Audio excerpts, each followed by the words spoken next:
kasih ya Bu atas kesediaan waktunya dalam Friday Talk hari ini. Nah, Ibu Dini ini adalah salah satu staf pengajar Prodi Teknologi Pangan Universitas Sahid Jakarta dan saat ini sedang menyelesaikan studi doktoralnya di Prodi Ilmu Pangan IPB. Berikut adalah kurikulum vitae singkat dari Ibu Dini. Kepada Ibu Dini nanti akan diberikan waktu selama 20 menit memaparkan materinya, lalu akan dilanjutkan dengan sesi tanya jawab. Peserta dapat bertanya melalui kolom chat dengan format nama, instansi, kemudian pertanyaan. Baiklah, tanpa berpanjang waktu lagi, marilah kita dengarkan bersama pemaparan dari Ibu Dini. Kepada Ibu Dini, waktu dan layar kami persilahkan. Baik, terima kasih Mbak Intan. Assalamualaikum warahmatullahi wabarakatuh. Selamat siang, salam sejahtera untuk kita semua, salam sehat juga. Saya pada kesempatan ini sebenarnya saya ditodong nih sama Bu Rahma. Dikasih waktu yang sangat singkat sekali untuk nggak dikasih kesempatan untuk berpikir ya, terus hanya dikasih waktu beberapa jam untuk menentukan temanya. Saya juga bingung gitu ya, mesti gimana gitu kan, karena Bu Dini cepet nih udah ditunggu sama Mbak Wiwit katanya gitu. Ya udah akhirnya terpikir untuk membahas tentang metabolomik. Sebenarnya sih saya juga belum lama ya kenalan sama metabolomik. Jadi mungkin baru sekitar tahun awal 2017 ya saya kenalan. Jadi belum banyak juga ilmu, belum banyak juga riset yang saya hasilkan dengan metabolomik. Jadi nanti mohon di sini mungkin sama-sama sharing aja ya. Jadi kalau misalnya nanti mungkin ada kekurangan dalam pemaparan saya atau ada yang salah ya, karena memang secara ininya belum lengkap gitulah ya, maka mohon dikoreksi. Kemudian juga mungkin nanti juga bisa dengan diskusi kita diperkaya lagi. Baik, mungkin saya mulai slide-nya, Mbak Intan, mohon maaf. Jadi mohon maaf ya, ini ada ibu-ibu profesor yang mungkin sudah pakar di bidangnya, ya nanti mohon masukannya juga ya, teman-teman dokter juga yang lainnya, dan teman-teman semuanya lah ya, kita sama-sama sharing di sini. Baik, hari ini saya akan coba menyampaikan tentang aplikasi metabolomik untuk peningkatan kualitas produk pangan. Jadi sebenarnya tidak ada sesuatu yang baru ya dengan metabolomik. Jadi metabolomik ini sebenarnya udah sangat lama dikenal. Cuma ya karena memang perkembangan teknologi, akhirnya metabolomik ya terus berkembang ya. Dan sekarang ini khususnya di Indonesia mulai banyak ya yang mengaplikasikan metabolomik ini dalam berbagai bidang. Jadi sebenarnya aplikasinya ini banyak sekali ya untuk semua bidang, ini bisa diaplikasikan. Dan kebetulan saya dari teknologi pangan, jadi saya akan mencoba untuk mengaplikasikannya di produk pangan.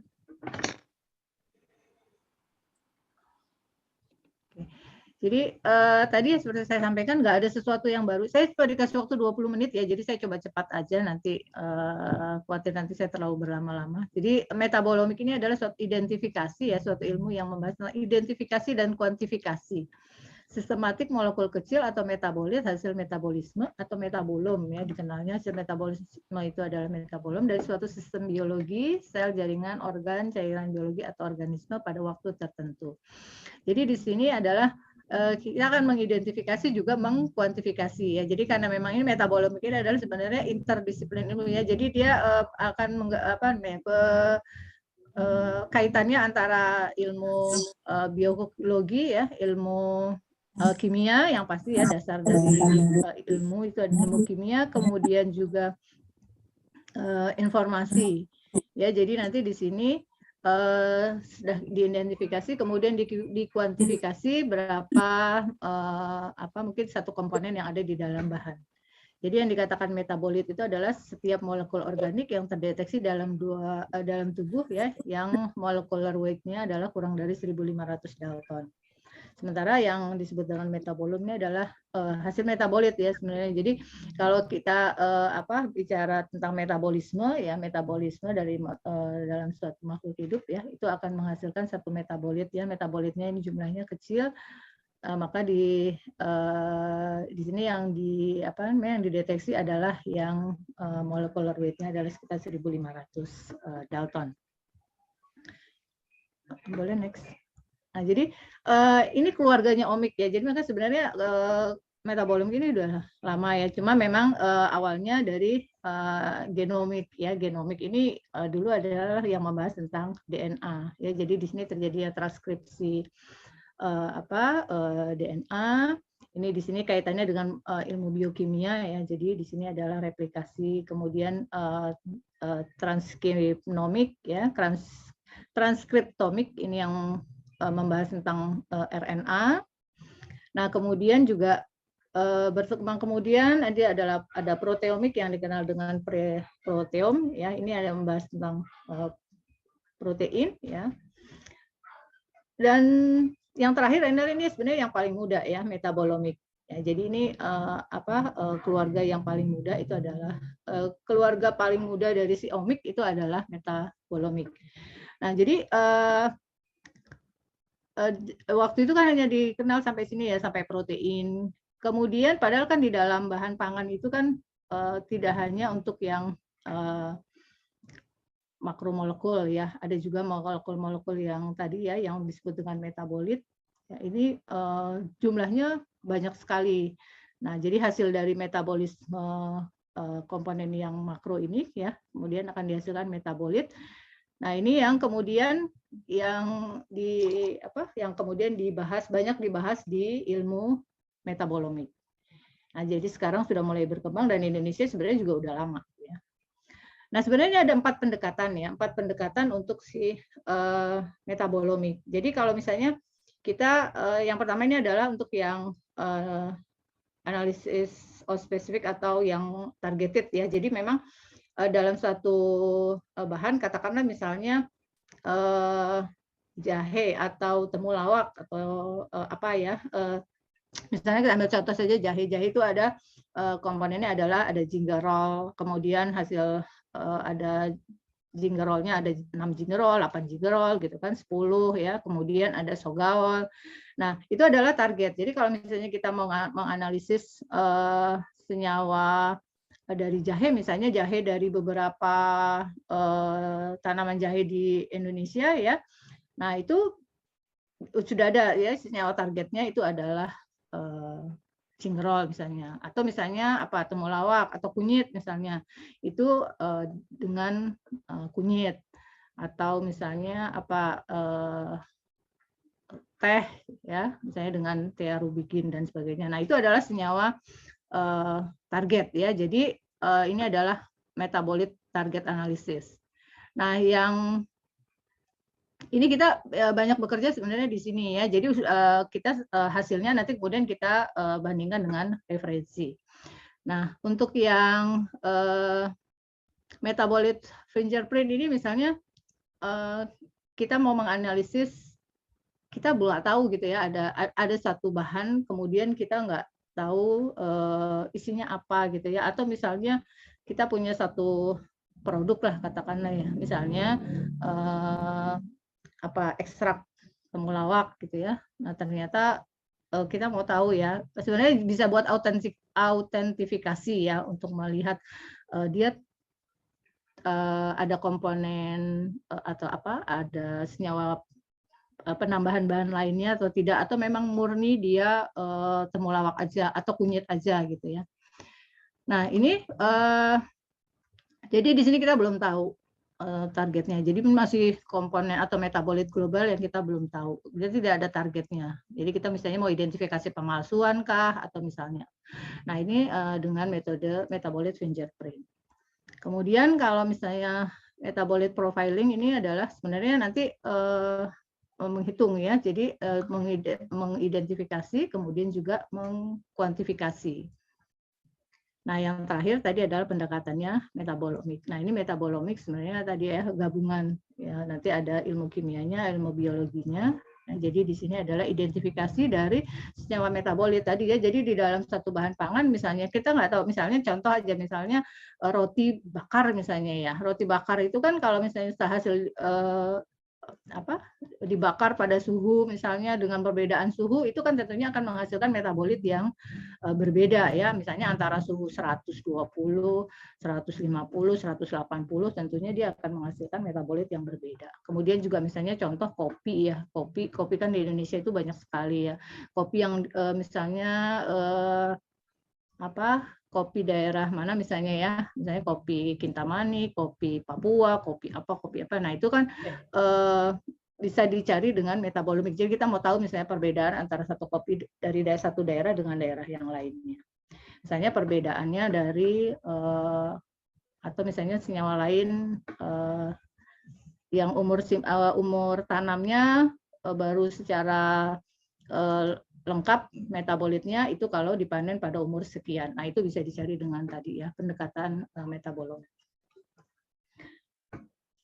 Nah, jadi sebenarnya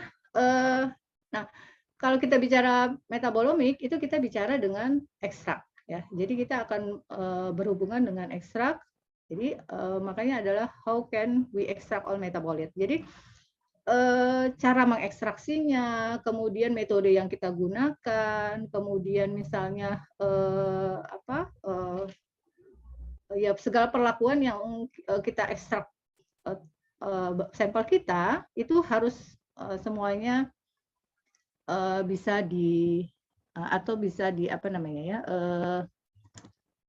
dalam waktu yang misalnya tidak. Karena kan metabolit itu misalnya hari ini mengekstrak dengan besok mungkin bisa berbeda ya. Tapi kalau misalnya kita gunakan semuanya dengan yang sama, maka ekstraknya akan dihasilkan ya kalaupun ada bias tidak terlalu besar. Jadi kita akan bicara dengan ekstrak. Maka ekstrak ini harus kita benar-benar mengekstraknya.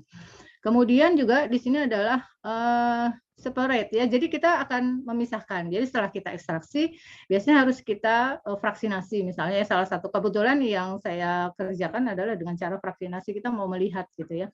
Setelah kita ekstrak, kemudian sebenarnya senyawa ini dia lebih kemana ya? Apa lebih ke polar, apakah ke non polar atau semipolar gitu. Nah, untuk bisa mendeteksi itu ya, jadi setelah diekstrak dia harus kita pisahkan. Nah, misalkan salah satunya adalah dengan cara fraksinasi dengan tadi ya, misalnya mulai dari yang non polar sampai yang polar. Nah, kemudian nanti dari data itu yang kita peroleh itu kan misalnya aja ya dari yang non polar aja misalnya ya, dari heksan. Heksan itu kita akan bisa dapatkan data yang banyak sekali dari situ. Kemudian kloroform juga demikian, etil asetat ya, air. Nah, itu nanti kita akan dapat data yang sangat besar. Jadi di sini metabolomik akan mereduce data ya dari deteksi analitiknya. Kemudian setelah itu kita identifikasi ya. Jadi kita udah dapat datanya, kita udah tahu nih misalnya ya fraksi mana yang paling aktif misalnya ya dari 5 fraksi itu ya, dari mulai yang polar sampai yang non polar, ternyata yang fraksi aktif yang mana nih? Kita ambil contoh misalnya tadi jahe ya, jahe merah misalnya. Jahe merah setelah kita fraksinasi, ternyata dia ada di fraksi yang paling dominan atau yang paling aktif itu adalah ada di fraksi etil asetat. Nah, kemudian kita mengidentifikasi misalnya kita identifikasi senyawa lanjutnya sebenarnya ada apa aja sih ya di dalam fraksi-fraksi tersebut, supaya apa? Supaya kita bisa mendapatkan informasi ya. Jadi kalau kita fraksi dengan ini ternyata dia senyawanya adalah ini gitu ya. Nah, itu jadi kita nanti akan mengidentifikasi. Jadi kita akan bicara dengan ekstrak, kemudian kita fraksi, kita bagi ya. Nah, di dalam bahan, jadi kalau kita bicara tadi food ya, food processing ini kan faktor yang mempengaruhinya itu banyak sekali ya, kondisi lingkungan, proses pengolahan, penanganan, penyimpanan gitu ya. Contoh saja misalnya di dalam misalnya kita punya produk pertanian itu kan banyak sekali ya. Tapi seringkali kita tidak bisa belum kita bicara ekspor ya, kadang-kadang pengiriman antar daerah aja kan itu juga seringkali bermasalah ya, karena penanganannya yang tidak tepat sehingga pada saat sampai ke sini adalah ternyata udah busuk ya.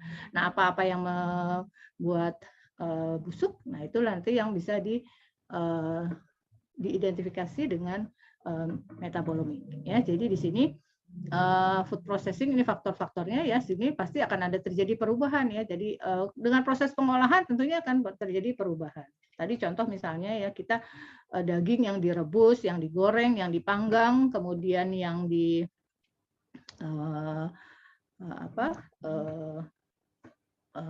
di grill gitu ya. Nah, itu nanti juga akan mempunyai komponen yang berbeda-beda. Nah, hubungannya tadi adalah dengan kaitannya dengan sensory atribut ya, rasa, aroma, penampakan, tekstur. Nah, seringkali yang menjadi tidak seragam adalah di sini ya, karena apa tadi misalnya proses pengolahan ya. Proses pengolahan itu kan menyebabkan tadi ya, menghasilkan metabolit yang berbeda, sehingga pasti akan ada rasa, aroma, penampakan, dan tekstur yang berbeda-beda juga. Nah, supaya kita bisa menjaga kualitas itu, kita lakukan misalnya beberapa pengujian ya, kemudian kita tentukan atau kita peroleh ya data, oh ternyata yang paling kalau misalnya dia dibakar, ini aroma pembentuknya adalah senyawanya ini ya. Nah, itu bisa kita gunakan sebagai acuan untuk terus menentukan ya kualitas kita, kualitas produk yang kita buat. Kemudian juga misalnya apa, tingkat kematangan pada buah misalnya ya. Tingkat kematangan pada buah, misalnya contoh buah manggis misalnya ya. Buah manggis itu kan dia kalau ada beberapa penelitian, jadi kalau di room temperature dia akan sekitar di hari kelima itu udah kulitnya itu sudah lembek gitu. Nah, ternyata kalau misalnya disimpan di low temperature dia bisa tahan sampai 10 hari. Nah, tapi ternyata di 10 harinya itu diuji dulu ya, di 10 hari misalnya, oh komponennya adalah ini gitu kan ya, diperoleh nanti dari hasil analisis ya, diperoleh komponennya, kemudian dari situ ternyata diperoleh hasil dengan low temperature, memang dia bisa bertahan sampai 10 hari misalnya ya. Tapi ternyata di bagian flashnya, di bagian dagingnya, ternyata dia belum bisa dipertahankan. Nah, itu studi itu mungkin bisa masih menjadi PR ya, karena yang sekarang baru bisa dilakukan adalah mempertahankan kulit bagian luarnya ya, pilnya. Jadi selama 10 hari masih bisa dipertahankan pada low temperature. Ternyata di bagian flashnya belum mengalami penurunan masih mengalami penurunan kualitas ya, karena bagian flashnya ternyata juga masih matang. Nah, jadi ini adalah kenapa metabolomik ini jadi diperlukan ya, karena salah satunya adalah untuk ini ya, penentuan sensori atribut. Nah, jadi dia metabolomik ini, kalau kita bicara metabolomik tadi saya katakan dia ada gabungan ya, jadi dari bioscience-nya, analytical chemistry-nya, sama informatik. Kenapa? Karena kan tadi ya, misalnya kita punya bahan pangan. Bahan pangan ini di dalam bahan pangan ya, setelah kita ekstrak misalnya ya, ini kan ada banyak ya, ada alkaloidnya, ada terpenoidnya, fenolidnya, sugarnya, belum lagi asam aminonya, karbohidratnya. Ya, nah ini masih sangat banyak sekali senyawanya ya. Kemudian yang berikutnya adalah kita lakukan pretreatment ya, jadi kita pisahkan. Tadi kita maunya kemana nih ya? Misalnya kita mau tujuannya nanti misalnya untuk antioksidan kah, antiinflamasi kah, antimikroba kah, apapun ya. Jadi di sini harus kita pisahkan. Kemudian kita lakukan analisis ya. Nah, dari analisis ini kan kita dapat data banyak sekali ya. Jadi dari HPLC misalnya ya, dari HPLC-nya ini akan banyak data. Kita dari sini misalnya kalau kita mau kaitkan dengan aktivitas antioksidan ya, berarti kan kita harus menghitung ya aktivitas antioksidan dari senyawa yang tadi sudah kita pisahkan, sudah kita fraksinasi, kemudian kita lakukan baik dari ekstraknya maupun yang dari fraksinya, itu harus kita hitung misalnya aktivitas antioksidannya. Kemudian dari situ kita uji dengan menggunakan HPLC untuk mendapatkan kromatogram ya untuk mendapatkan retention time-nya. Karena nanti di sini hasil dari data yang kita punya itu ya, jadi nanti akan kita pakai matriks ya, jadi matriks data sama pakai sumbu X dan sumbu Y. Yang X-nya itu adalah profil kimianya. Profil kimia yang mana yang kita dapat dari sini? Ya, dari hasil analisis kimia tadi. Kemudian di Y-nya itu misalnya adalah aktivitas antioksidannya si sampel kita tadi kita hitung ya. Kemudian kita cari ya matriksnya. Nah, biasanya itu bukan biasanya sih, sebenarnya model yang dipakai itu banyak ya, tidak harus OPLS model, PLS model, kemudian juga ada PLSDA, kemudian ada OPLS.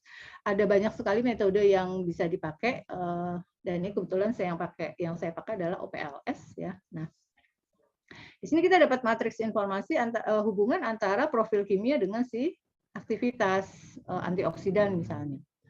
Nah, dari sini kemudian kita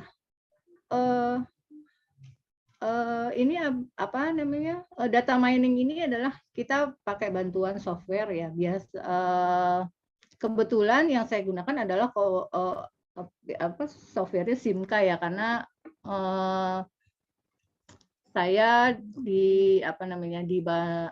yang dikenalkan pertama ya, kebetulan yang mengajar metabolomik itu di IPB adalah Bu Nancy. Nah, Bu Nancy itu dengan menggunakan Simca. Jadi sampai sekarang saya juga pakainya Simca. Saya belum tahu ya dengan yang lainnya. Nah, jadi di sini dengan software Simca kita bisa mendapatkan nih, kita bisa memisahkan dari sini ya. Jadi setelah kita dapat matriks ini ya, hubungan antara profil kimia sama aktivitas antioksidan, kita bisa memperoleh data di sini. Fraksi mana sih atau mana yang paling aktif gitu ya. Jadi senyawa mana yang aktif? Nah, dari fraksi manakah? Atau misalnya apakah ekstraknya ataukah fraksi polarnya atau fraksi non polarnya? Nah, ini kita bisa dapatkan data itu. Ya, jadi ini ada merah ya, di sini ada fraksi yang aktif, ada fraksi yang tidak aktif. Nah, kita bisa saja misalnya informasinya mungkin bisa saja ya, jadi bisa sampai di PCA misalnya untuk membedakan senyawa yang aktif dan tidak aktif. Tapi kan misalnya kita ingin kemudian lanjut gitu ya, ingin tahu yang aktif itu apa aja sih gitu kan. Nah, dari sini kita lakukan identifikasi komponennya lagi. Ya, jadi dari data yang sudah kita peroleh tadi, kemudian kita biasa untuk metabolomik sebenarnya ada banyak instrumen ya, jadi bisa pakai NMR, bisa FTIR, bisa HPLC, GCMS, tapi GCMS-MS gitu ya, karena nanti kan kita di sini akan memperoleh data sampai dengan berat molekulnya. Jadi retention time-nya, kemudian berat molekulnya, kemudian kesesuaiannya. Jadi nanti dari sini sebenarnya dibantu sama ada data referensi ya, dari situ nanti kita langsung bisa kesesuaiannya berapa persen ya dengan yang referensi. Nah, ini adalah feedbacknya ke sini ya. Jadi kita bisa tahu nanti senyawa atau misalnya bahan pangan X misalnya ya, oh senyawa aktifnya adalah apa misalnya gitu ya. Jadi contoh tadi misalnya kita ambil jahe misalnya, oh senyawa aktifnya adalah gingerol. Lalu nanti kita mau kemana ya? Nanti dari situ aplikasinya kan kita, karena kan nanti di dalam metabolisme beda lagi ya. Jadi setelah diidentifikasi kemudian lanjutannya adalah di dalam bahan pangan bagaimana di dalam tubuh manusia bagaimana dia pathway-nya gitu kan. Nah, itu nanti dengan bantuan profil ini bisa lebih dikenal lagi. Jadi sekarang sudah ada namanya foodonomic. Ya, jadi dia melihat ya profil-profil atau mekanisme atau pathway-nya di dalam tubuh bagaimana. Tadi misalnya yang tadi kita ambil misalnya yang dibakar, direbus ya, atau misalnya yang disimpan di suhu dingin, suhu ruang, suhu dengan sekian lebih tinggi lagi misalnya ya. Nah, itu kita bisa dapat profil kimianya, kemudian kita bisa tentukan ya senyawa aktifnya apa. Nah, ini ya, jadi konsep metabolomiknya sebenarnya kan tadi ya, ini makanan ya, bahan pangan. Bahan pangannya bisa yang segar, kemudian yang sudah diolah, atau misalnya yang difermentasi, atau yang ya apapun ya. Jadi tadi ya setelah didapatkan bahan ya. Jadi di sini kan kaitannya hubungannya adalah dia antara sensori sama tadi komponen penyusunnya ya. Jadi kalau misalnya kita sudah dapat analisis instrumennya, kemudian kita dapat senyawa komponennya, maka kita bisa di sini juga ya. Jadi di sini ada hubungannya ya. Jadi sensorinya kita kan mau tahu ya rasanya bagaimana, flavornya bagaimana, grade-nya, palatability-nya. Kemudian ini adalah komponen-komponennya. Jadi yang pembentuk flavor misalnya komponennya apa. Kemudian nanti kita mau menentukan. Contoh misalnya apa ya?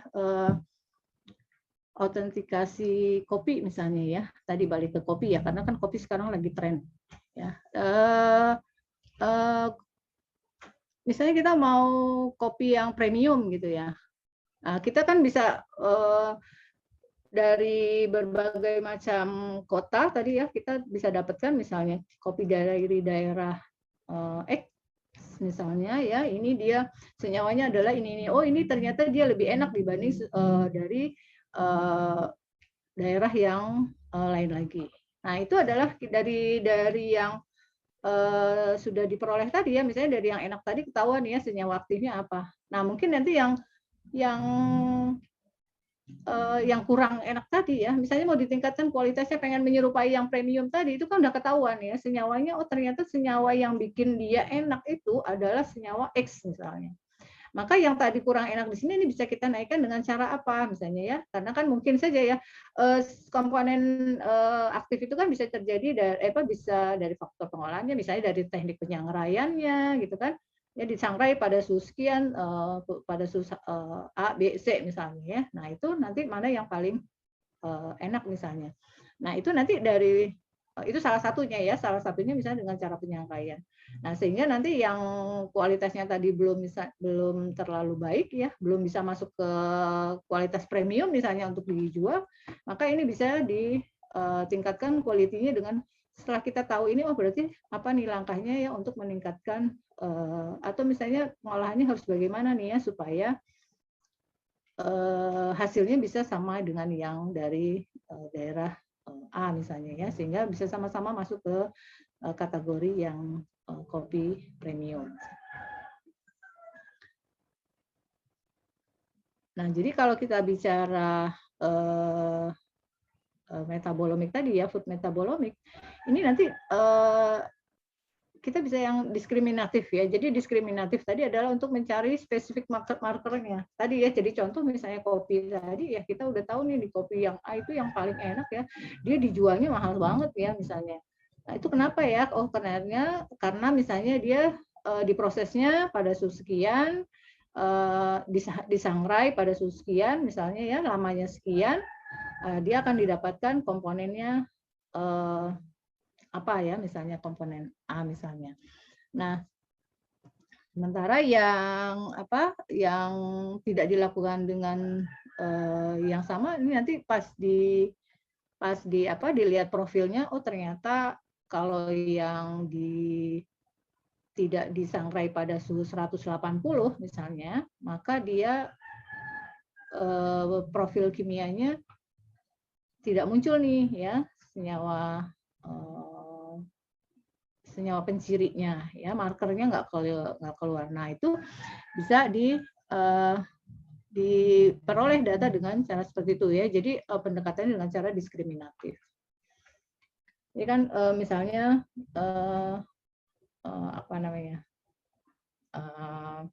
suhu pemasakan misalnya juga ya, pemasakan itu juga demikian ya. Jadi kalau misalnya dipanggang pada suhu sekian, dia misalnya senyawa senyawa melatnya misalnya si furfulardehyde-nya muncul misalnya ya. Nah itu bisa dicari dengan cara-cara pengolahannya, itu bisa diubah ya untuk meningkatkan kualitasnya. Nah kemudian juga dengan cara informatif ya. Di sini ada menjelaskan tentang jalur yang terlibat dalam proses metabolisme. Jadi kita melihat nih pathway-nya bagaimana gitu kan. Jadi supaya nanti kalau misalnya apa namanya diolah misalnya ya dengan tadi ya misalnya disangrai pada suhu 180 selama berapa ya 60 menit ya kalau nggak salah. Nah itu adalah misalnya yang paling tinggi apa namanya komponen pembentuk aromanya. Nah itu nanti pathway-nya mau seperti apa. Nah itu nanti kita bisa dapatkan informasi ini. Kemudian kita bisa juga untuk prediksi ya, tadi memprediksi tahap pengolahannya, kematangannya. Misalnya kita udah tahu nih kalau misalnya pada kematangan sekian, ya pada kematangan atau misalnya katakanlah pada rempah-rempah pada spicy ya, misalnya jahe, kunyit, temulawak itu kan tingkat kematangan yang paling optimum adalah di sekitar umur 9 sampai 10 bulan. Ya, nah itu kita jadi bisa prediksi nih kalau misalnya apa namanya untuk mendapatkan yang metabolitnya yang sesuai harapan kita. Misalnya kalau misalnya dengan di 9 atau 10 ya kadar gingerolnya tinggi, sogawalnya misalnya rendah ya. Nah itu kita bisa prediksi ini kita mau bikin dengan yang sama, maka kita bisa mengatur ya tingkat kematangan misalnya. Nah dari sini kan kita bisa tentukan kualitasnya ya, grade-nya. Kita mau masuk grade yang mana, sama seperti kopi tadi, misalnya kita mau masuk grade yang mana nih, kalau misalnya kita mau masuk grade premium ya, berarti kita mesti tahu nih kalau misalnya yang premium ini komponennya apa saja sih dia, sehingga yang yang nggak bisa nembus pasar premium misalnya, nah itu bisa ditingkatkan kualitasnya dengan kita tahu tadi ya hasil dari profil kimianya.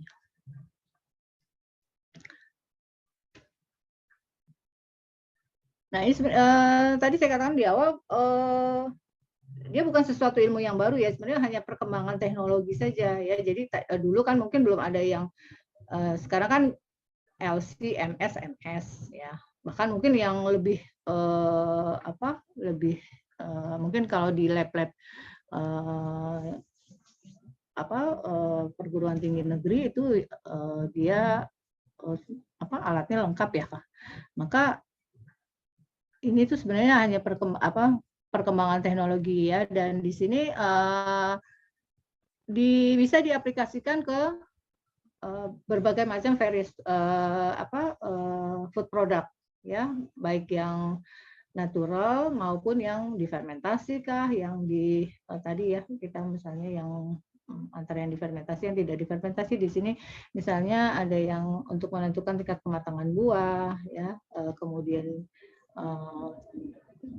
beberapa kali kan ini kita di ekspornya itu ditolak ya. Nah, ini mereka punya profilnya sebenarnya ya, punya profil yang kemudian bisa teridentifikasi tadi, oh kita misalnya menggunakan antibiotik ya, sehingga tidak layak untuk diterima di sana. Nah itu ada salah satu kelemahan atau yang menjadi yang harus bisa kita tingkatkan. Kemudian misalnya perkembangan yang lain, beras analog misalnya ya, beras analog, kalau kan beras analog dibikin misalnya dari kelompok pati ya, kelompok pati misalnya kita ambil misalnya sagu ya, sagu itu kan karbohidratnya lebih tinggi daripada padi. Nah jadi tapi dia proteinnya rendah gitu kan dibanding kalau padi. Nah supaya untuk menjadi beras analog yang menyerupai benar-benar menyerupai padi kan berarti ini proteinnya harus ditingkatkan. Nah dengan bantuan metabolomik misalnya kita bisa cari tahu dulu yang di padi proteinnya seperti apa, misalnya karakteristik asam aminonya, kemudian sinyal-sinyal apa yang lain itu kita bisa lihat dari profilnya, kemudian untuk menaikkan protein dari sini kita bisa lalu apa yang harus dilakukan. Ini memang masih PR yang panjang sekali dan saya juga tadi ya belum banyak berkecimpung untuk ada belum banyak riset yang saya lakukan untuk metabolomik. Jadi nanti kaitannya tadi ya di komponen analisis. Nah ini salah satu saja ya contoh metabolomik jahe merah misalnya. Nah, sebenarnya kan jahe banyak sekali ya, jahe merah dari yang di dataran tinggi, yang ditanam di dataran rendah, atau yang ditanam di Sumatera, yang ditanam di Jawa, itu kan akan punya metabolit yang berbeda-beda.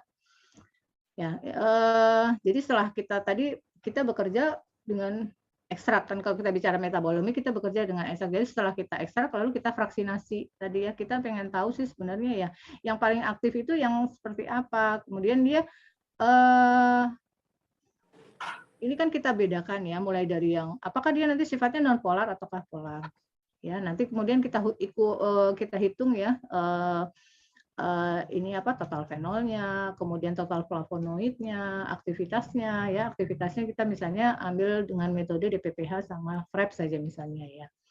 Nah, kemudian kita lihat juga profil kimianya. Jadi dari ekstrak ini kita hitung aktivitasnya sama kita lihat profilnya. Profilnya kita lihat dari beberapa panjang gelombang ya, nanti yang paling efektif yang mana. Nah, dari Bu sini Dini, baru maaf, kita waktunya 2 menit lagi ya, Bu. Oke, ya. Jadi nanti kita dapat matriksnya ya. Setelah itu dari matriks ini nanti kita bisa tahu ya dapatnya fraksi mana fraksi yang paling aktif ya. Nanti dari sini baru kita identifikasi ya. Jadi apa di dalam ekstrak atau di dalam fraksi yang tadi paling aktif itu senyawanya apa saja sih? Nah dari sini ini bisa banyak yang kita bisa, maksudnya kita mau pakai kemana kesehatan misalnya ya, berarti senyawa aktifnya adalah ini. Bagaimana nanti metabolismenya di dalam tubuh? Atau mau ditujukan kemana? Apa misalnya dia untuk kanker kolon, atau untuk anti diabetes, atau untuk anti inflamasi ya? Ini dari sini, dari data ini yang kemudian kita bisa peroleh. Nah ini kadarnya seberapa itu tadi ya. Nanti dengan cara seperti ini, nanti kita bisa grade-kan dia ini grade berapa. Nah, ini salah satu contoh juga ya untuk pematangan buah ya. Nah, ini dari hasil metabolomiknya terlihat ya, ini beberapa senyawanya ya, ada ini yang di flashnya ya, kemudian ini yang di pilnya. Nah, nanti data-data inilah yang kemudian kita gunakan untuk menentukan ya kualitasnya, berarti kita harus tanam dia atau kita harus panen dia di umur berapa. Ya, atau penanganannya seperti apa, sehingga nanti kalau antar daerah saja ya itu kita bisa dapatkan mutu yang bisa dipertahankan. Kadang-kadang kita kalah terus ya dengan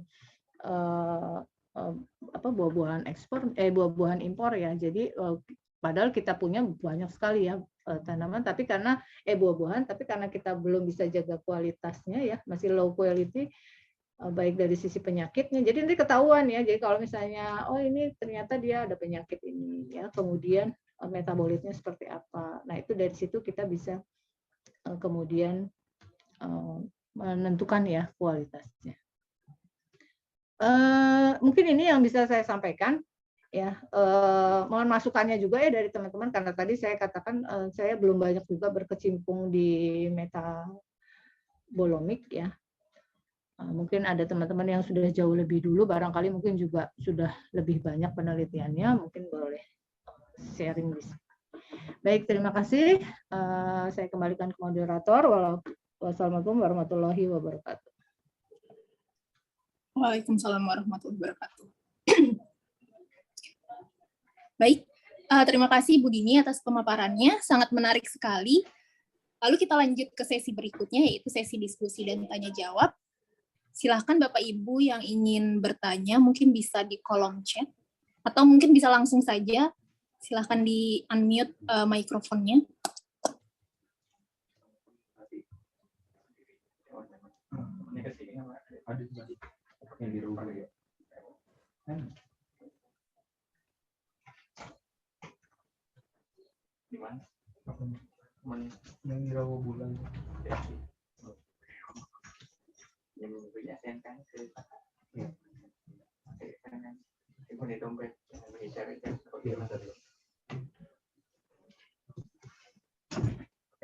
Sepertinya belum ada yang bertanya. Kalau gitu saya yang bertanya ya Bu Dini.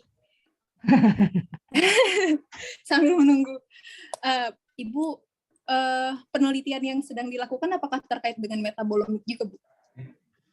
Iya, kebetulan tadi ya saya pakai jahe merah. Jadi sebenarnya penelitian saya tuh awalnya dari tingginya tingginya orang yang terkena kanker kolon. Ya, jadi dan kanker kolon ini tingkat kematiannya cukup tinggi gitu ya. Nah, hasil dari systematic review itu menyatakan bahwa jahe merah ini yang paling banyak digunakan atau yang mempunyai efek penyembuhan terhadap kanker itu tinggi ya. Makanya saya coba meneliti jahe merah ya untuk kesehatan kanker kolon. Itu juga demikian ya, karena kan kita tidak tahu ya. Jadi selama sudah divaksinasi ya, setelah divaksinasi sebenarnya yang mana sih yang paling aktif gitu ya, yang kemudian nanti pathway-nya kan masuk ke dalam, kita kan selama ini nggak tahu ya, pokoknya minum jahe aja tuh jahe kemana larinya kan kita juga nggak tahu gitu. Nah ini mencoba menggunakan metabolomik ya untuk bisa tahu sampai di kolon dia bagaimana gitu. Apakah si fenoliknya masih bisa bertahan sampai di kolon atau dia udah nggak ada gitu. Jadi memang metabolomik ini membantu sekali dalam menentukan komponen yang paling aktif ya, yang bisa menjadi agen antioksidan untuk menekan radikal bebas di kolon.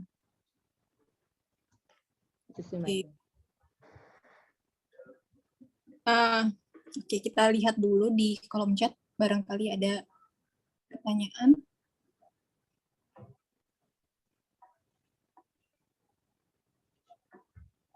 Ya, belum ada nih. Oh gitu saya tanya lagi, nggak apa-apa ya Bu ya? Selama melakukan studi metabolomik ini, bagaimana Bu? Apa kendalanya yang pernah dihadapi?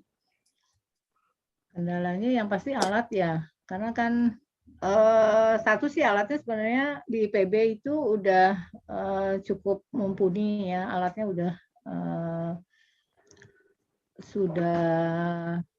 sudah canggih lah ya, masuk ke, cuma ya karena kondisi pandemi ya, jadi kan dibatasi, kemudian di teknisinya. Jadi sebenarnya sih kalau dalam kondisi normal mungkin tidak ada masalah ya, karena alatnya di IPB juga kebetulan ada. Cuma memang kalau misalnya kita mau aplikasikan di kita yang nggak punya alatnya, memang metabolomik ini agak menjadi sulit ya, karena memang kita nggak bisa dapat data apa-apa kalau kita nggak pakai yang alat yang ada MS-MS-nya lah, NMR ya, NMR, FTIR. Tergantung sih kita maunya ininya kemana ya. Kalau untuk mencari komponen aktif atau komponen volatil, nah itu bisa pakai yang MS. Sebenarnya kendalanya pada saat vaksinasi ya itu agak, karena kalau misalnya vaksinasinya nggak bagus, maka metabolitnya juga nggak, yang dihasilkan juga nggak sesuai. Itu aja sih Mbak Intan. Baik. Oke. Boleh tanya, boleh Bu. Oh iya, silakan. Apa? Saya, Esti ya. Ya, silakan Ibu Esti. Ya. Dari BPPT ya Bu. Ya, saya tertarik tadi Bu Dini tentang itu yang kopi. Udah ada yang ngerjakan belum ya Bu di Indonesia ini kopi dengan metabolomik kita? Atau tadi hanya ide saja? Atau barangkali Bu Dini kan mungkin udah baca-baca referensi? Yang saya dapatkan referensinya itu peneliti Indonesia, tapi di Jepang Bu. Jadi memang sedang menyelesaikan program doktoralnya di Jepang. Itu sedang meneliti perempuan kopi. itu ya. Iya, betul. Kopi yang Putri. Itu. Dia concern dengan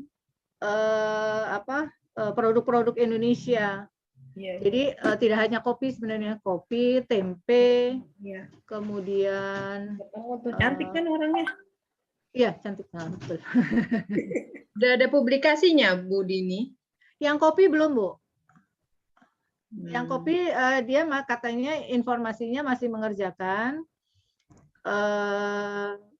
proses submit. Kopi luwak yang aku inget tuh begini. Iya, betul. Dia yang luwak yang difermentasi sama, jadi dia meneliti apakah yang dimakan sama luwak itu selalu menghasilkan kopi yang lebih baik dibanding yang tidak difermentasi oleh luwak. Ternyata hasilnya juga tidak selalu. Belum publish, Bu. Yang saya tahu menurut beliau di awal tahun 2021 beliau masih proses submit. Jadi intinya di metabolimik ini sebetulnya di alat itu ya, Bu ya. Alat apa sih namanya? Dan kemudian softwarenya juga ya.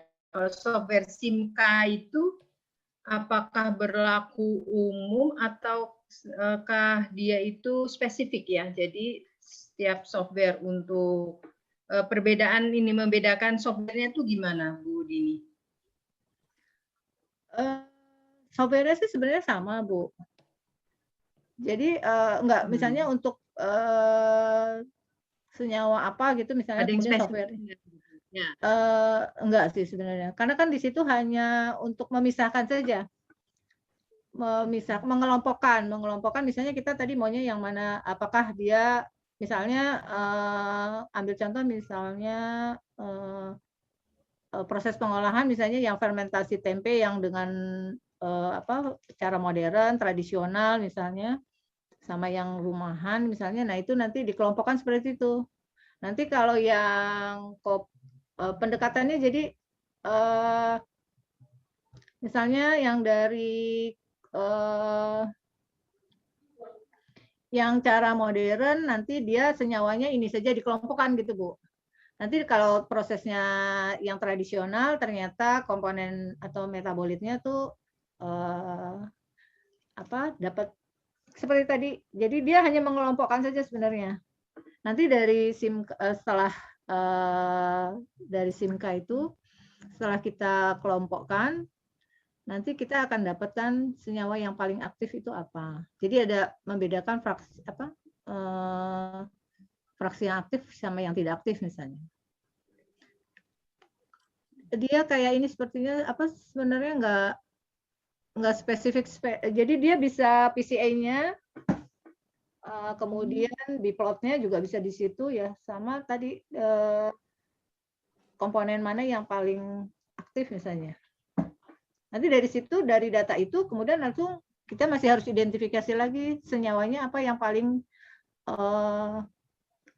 paling aktif ini senyawa apa gitu kan. Itu kita pakai alat misalnya adalah LC-MS. LC-MS-MS.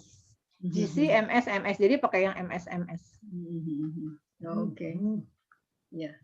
Baik, Bu. Makasih.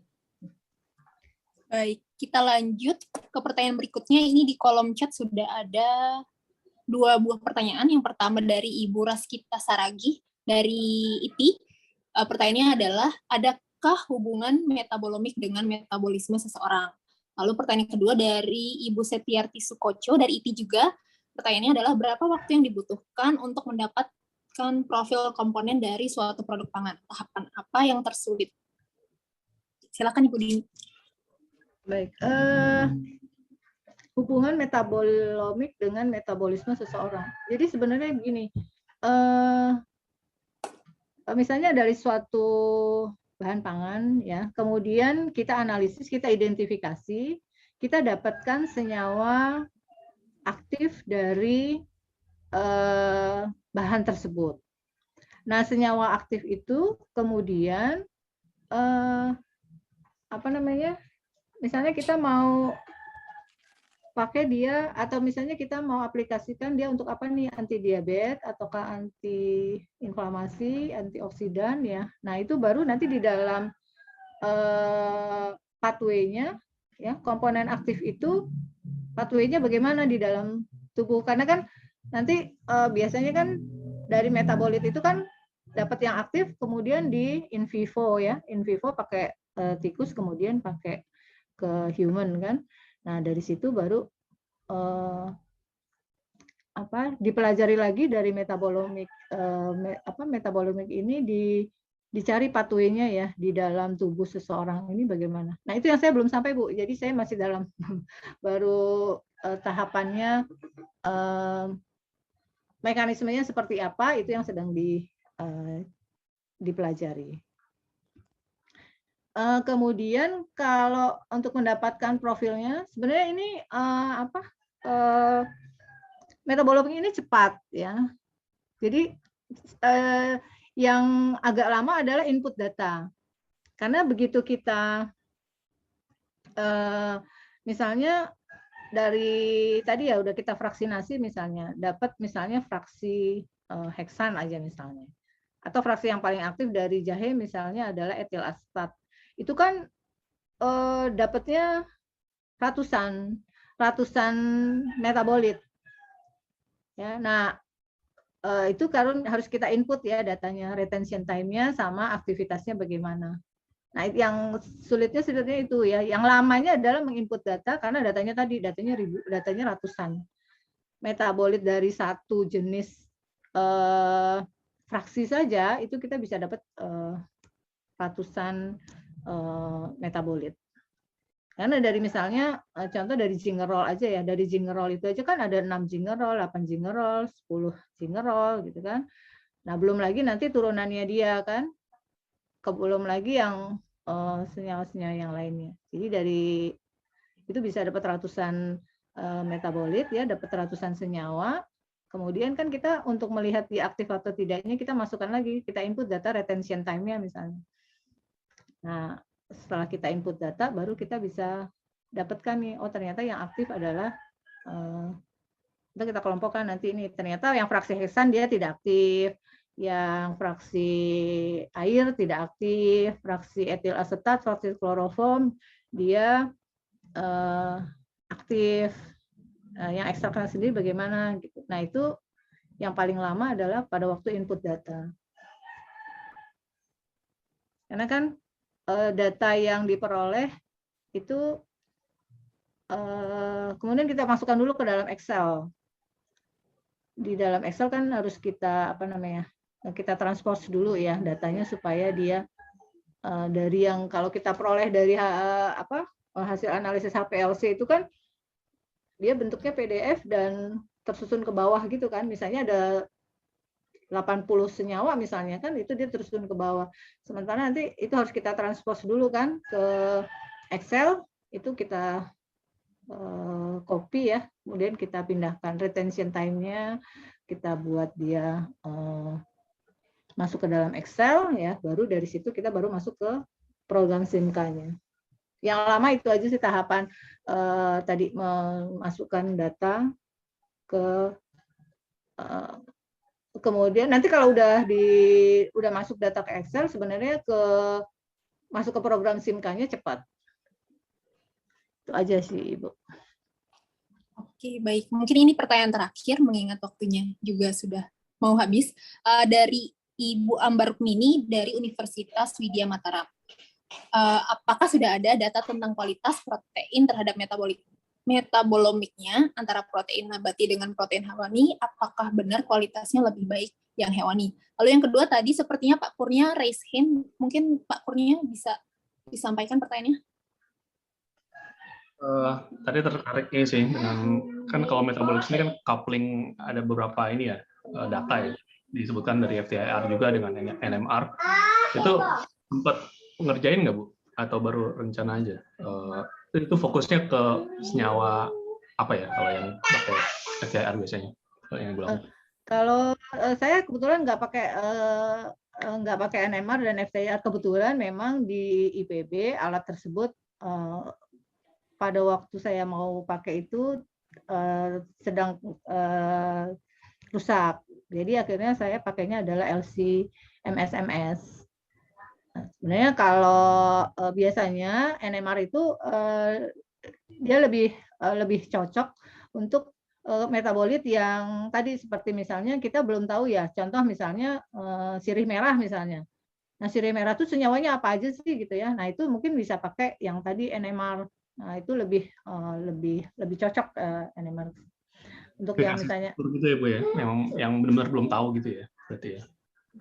Belum. Yang apa yang paling baiknya sebenarnya sih tadi ya datanya banyak sekali. Yang cocoknya biasanya yang banyak sekarang dipakai adalah LCM SMS dan GCM SMS. Tadi kecuali yang tadi ya, yang metabolit yang untuk herbal ya biasanya itu mereka pendekatannya adalah menggunakan NMR.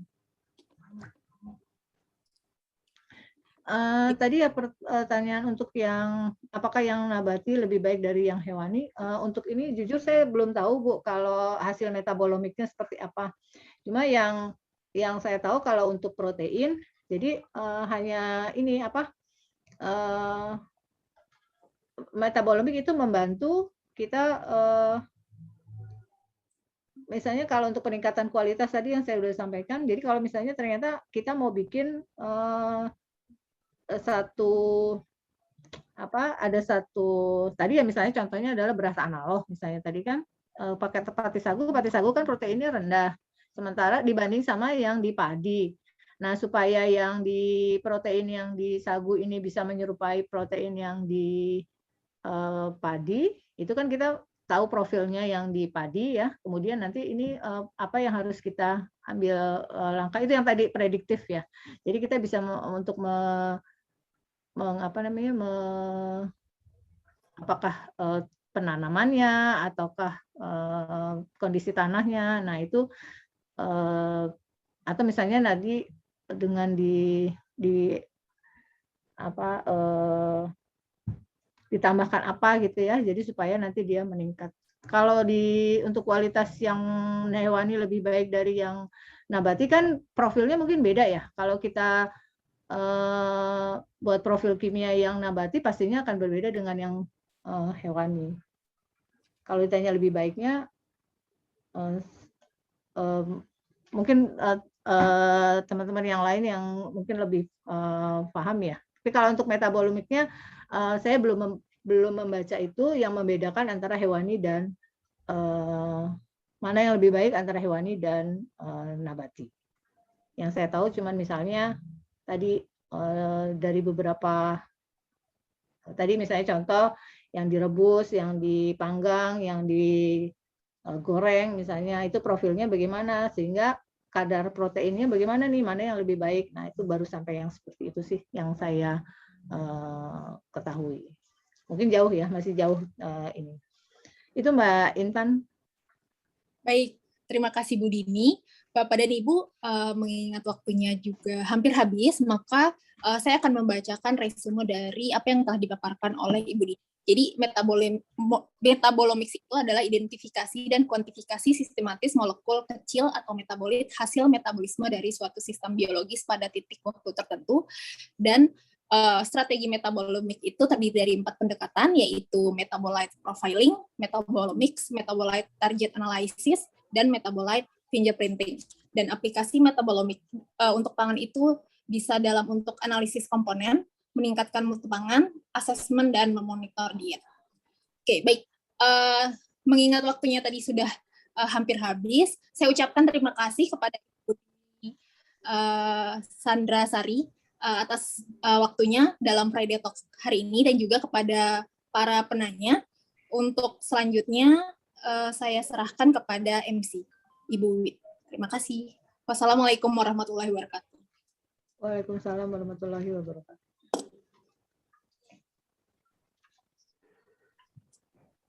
Bu Wit masih di mute suaranya.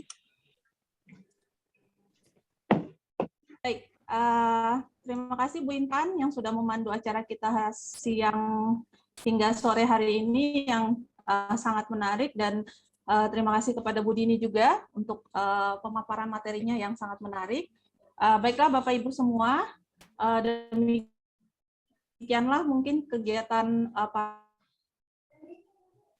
acara Friday Talk kita selanjutnya bulan depan akan diselenggarakan oleh Universitas Bakri sebagai hostnya dan akan diselenggarakan di berarti minggu pertama September, insya Allah Kalau tidak, berarti mungkin paling lambat minggu kedua, insya Allah nanti akan kita selenggarakan kegiatan berikutnya. Dan terima kasih banyak atas kehadiran Bapak Ibu semuanya. Saya lihat di sini ada Pak Abu Amar, terima kasih Bapak, Pak Ardiansah, dan Bapak Ibu yang lainnya yang mungkin tidak dapat saya sebutkan satu persatu. Terima kasih atas partisipasinya hari ini. Dan akhir kata, mari kita tutup acara kita hari ini dengan hamdalah, alhamdulillahirrahmanirrahim. Saya undur diri dan selamat siang. Assalamualaikum warahmatullahi wabarakatuh. Waalaikumsalam warahmatullahi wabarakatuh. Terima kasih. Bapak Ibu mohon bantuannya untuk mengisi absensi ya. Terima kasih. Tadi Bu Junior mau Foto bersama Bu Wiwit. Ya? Kita foto bersama belum ya? Iya Bu, tadi mau tanya tapi udah nggak ada waktunya. Saya kira tadi dari Bu Amel yang ngambil fotonya, enggak ya? Baik, mari kita ambil foto bersama. Baik, Bapak Ibu sebentar ya, jangan ditutup dulu. 1, 2, 3. Baik, slide berikutnya. 1, 2, 3. Slide berikutnya. 1, 2, 3. Slide berikutnya. 1, 2, 3. Baik, sudah selesai Bapak Ibu. Baik, terima kasih banyak Bapak Ibu semuanya. Selamat sore. Assalamualaikum warahmatullahi wabarakatuh. Waalaikumsalam warahmatullahi wabarakatuh. Wiwit di chat ada yang bilang tidak bisa buka ininya link absennya katanya. Bapak Ibu yang lain apa bisa? Saya bisa, saya. Nggak bisa, Bu. Oh, nggak bisa ya? Ada yang bisa, ada yang enggak.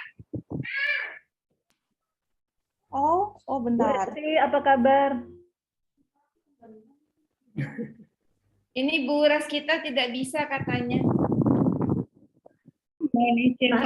Masih di mute. Bu nggak bisa, nggak ngerti.